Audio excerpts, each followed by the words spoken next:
All right, shalom, shalom, Israel. First and foremost, I want to give all honor, glory, and praise unto YAHAWAH, YAHAWASHI, double honors to the elders and apostles, the great millstone, and shalom to the mighty Akim, who are diligently waiting to be delivered from this final captivity, as well as a speckled bird that may look like the other nations, but are actually Yasharallah.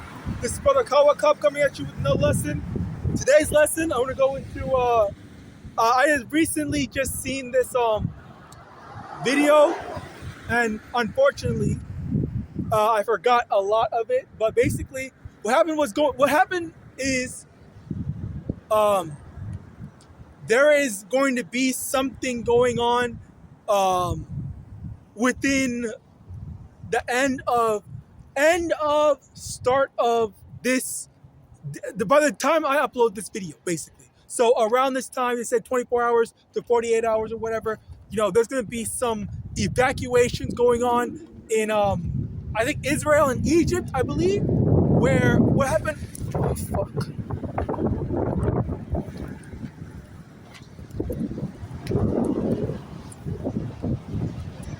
There is some evacuations going on in Israel and Egypt.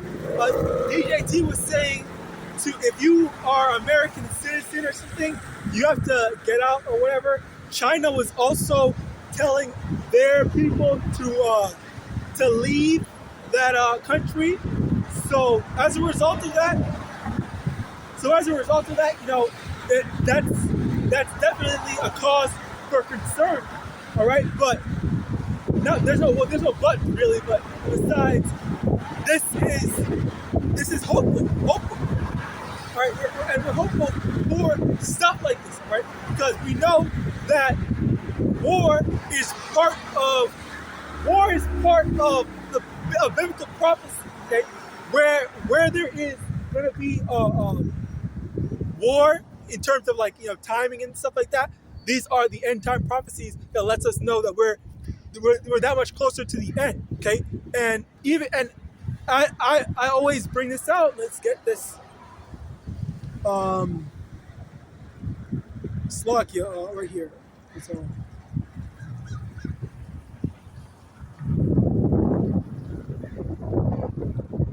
technical difficulties, but shit.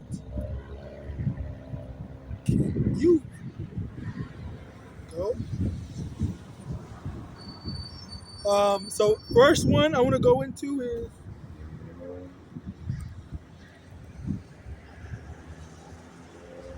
Jeremiah chapter 10, verse 1, verse 2. Thus saith the Lord, learn not the way of the heathen, and be not dismayed at the signs of heaven, for the heathen are dismayed at the slaughter. Ow. Basically, we are seeing these signs of heaven, all right, and we know that we're just that much closer to the end, because we know that in order for us to be delivered, all things must come to pass for the end to come. All right, that is what is going to decide. Okay, it's time for us to be delivered. It's time for us to get the kingdom. All right, get the kingdom. That's beautiful. All right, it's going to be time for us to get the kingdom, but we're still waiting. We've been waiting. I don't know how long I've been waiting. All right, but waiting for a long ass time for the next war to pop off, the draft, military draft, the whatever. All right, all the things that happen. All right, like listing them out is always. If you told me to start listing them out, I would have a terrible time doing it. It's so incredibly hard to just say it, to list things out. But the main thing is definitely the fact that the main thing is just definitely the fact that we know generally what to look for, because there was Amos 8 verse 11, I believe, the famine of the word. All right, where people are going to be actually, the Lord is going to have it so that the prophets are not going to be out here anymore. All right, trying to see what that means. But at the same time, also I pray that the Lord will spare not just me, but all the prophets, all the brothers that are brothers and sisters that are diligently doing their part in this walk. All right, because some of us might have to go through certain hardships, and we have to be able to have accepted them. In Revelation chapter 2, all right, verse 10, all right, it says, "Be thou faithful unto death, and we shall receive a crown of life." All right, so you have to be able to be willing to say, okay, you know what, I see that there are some hardships that we have to go through. I see that after this one major roadblock, obstacle, whatever you want to call it, then that's when, okay, it's time. The Lord's gonna deliver us. The Lord's gonna protect us. The Lord's gonna preserve us. All right. But again, you still have to be willing to go the extra mile, suffer for righteousness' sake, as it says in 1 Peter, I believe it's chapter 3, verse 14. Don't quote me on that. But yeah, basically, if you suffer for righteousness' sake, happy are ye. All right, roughly paraphrasing. All right, but that's the thing where we have to be doing stuff for the right reasons. All right, not just doing it just for the sake of it. Not just doing it for you're doing this because you want people to see you as some holy man or whatever, like that. No, people are looking. I just saw 3 people pass by right now.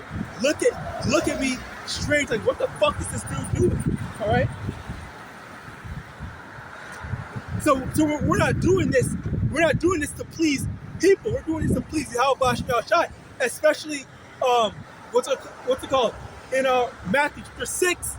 All right, where it says that there are people that be doing stuff in the streets and in the synagogues in front of people and whatnot. They have their reward. Their reward is among the people. But when it comes to doing stuff, doing your alms in private for only YAHAWAH and His to see, all right, then that's when the Lord's going to reward you openly, all right? But even then, still, in Ezekiel 37, verse 5, verse 7, basically what happens is we're supposed to be prophesying onto the wind, okay?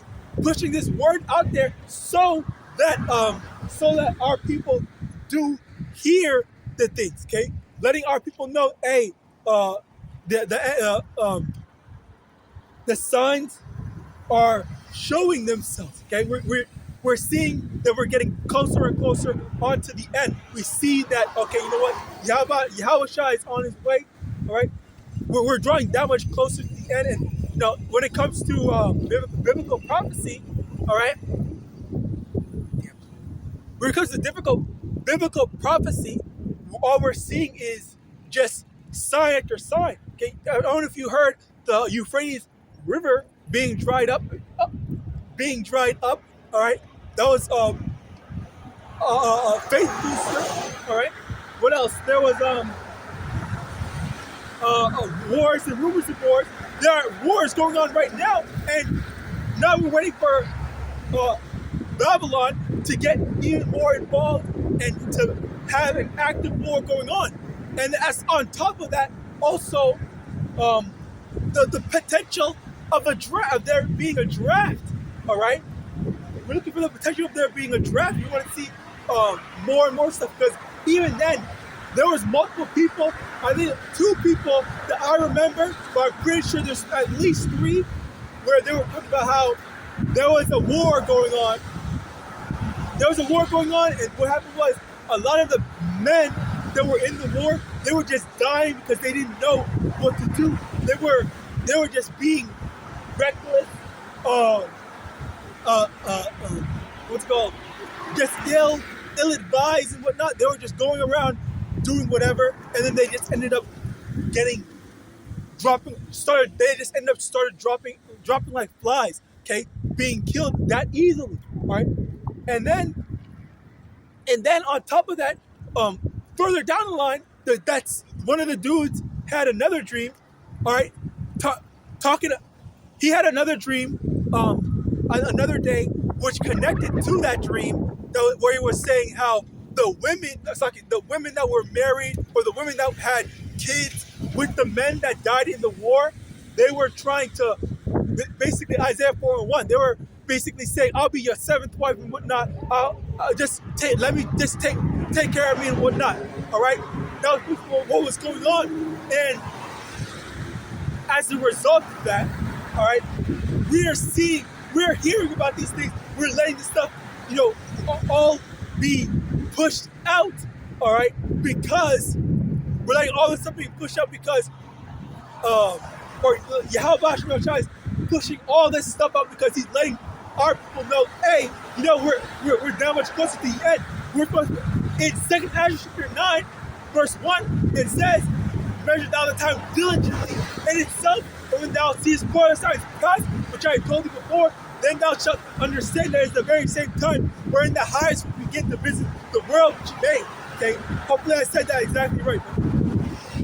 Should be mostly right. Anyway, the thing there is that it is biblical prophecy to be seeing all this stuff, and we're watching all the prophecies, come to pass, and we're using that as a measurement for time. We're using that to say, okay, you know what? We're just that much closer to the end. It's like we're what's it called? Not necessarily this way, but it's like generally 50%, generally 60%, 75%, all that stuff. Gradually, drawing nearer and closer to the end. That's basically what we're seeing. That's how we're seeing these prophecies, come to pass. All right, because as things are, as things are developing, all right, we're looking at stuff, and we're knowing that, okay, this is as a result of this happening. We know that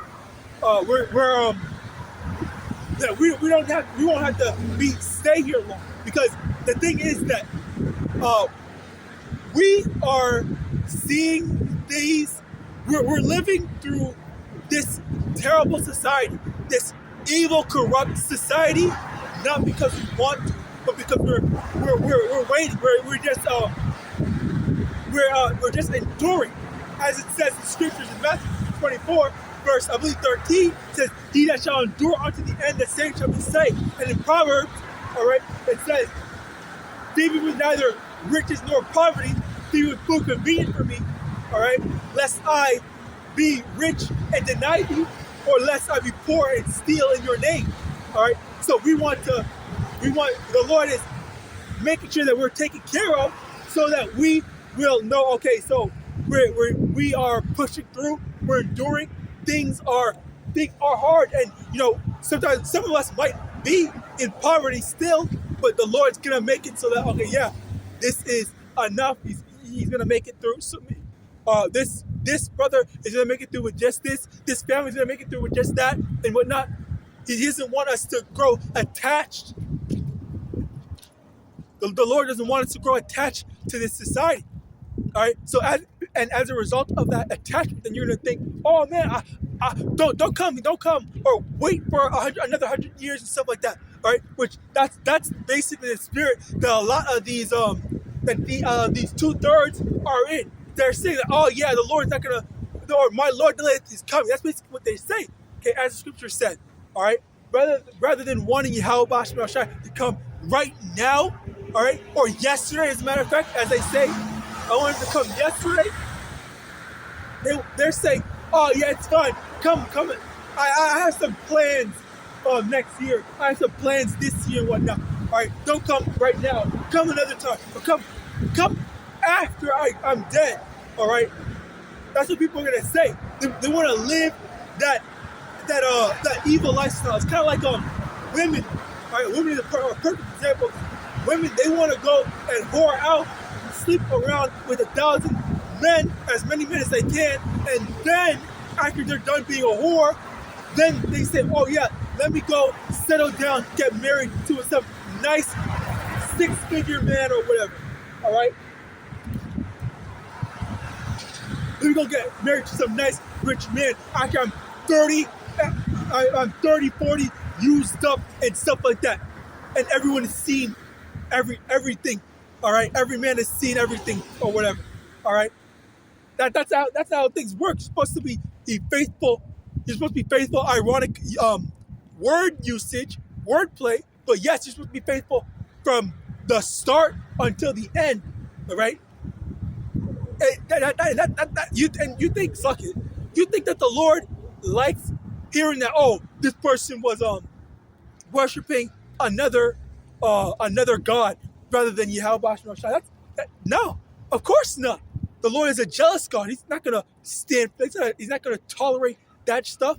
All right. So again, we're supposed to be thinking about. We're supposed to be thinking about how do we please Yahawadah rather than pleasing our own flesh. And our people are so fixated on that temporary pleasure, all right, self-destructive behavior, rather than let me focus on pleasing Yahawadah, all right, because it's on the same thing, the same way that a man doesn't want a woman with a high body count. A man doesn't want a respectable man doesn't want a woman with a high body count, or a woman that has posted all her body on social media or whatever. All right, the Lord doesn't want us serving other gods. All right, exclusivity. All right. Exclusivity. All right, so yeah, that's basically it. I pray this lesson was edifying. I want to give all honor, glory, and praises unto Yahawah, Ba'ashem Yahawashi, Ba'ashem Rukwadash. Double honors the elders and apostles, a great millstone, a Baba and Shalom.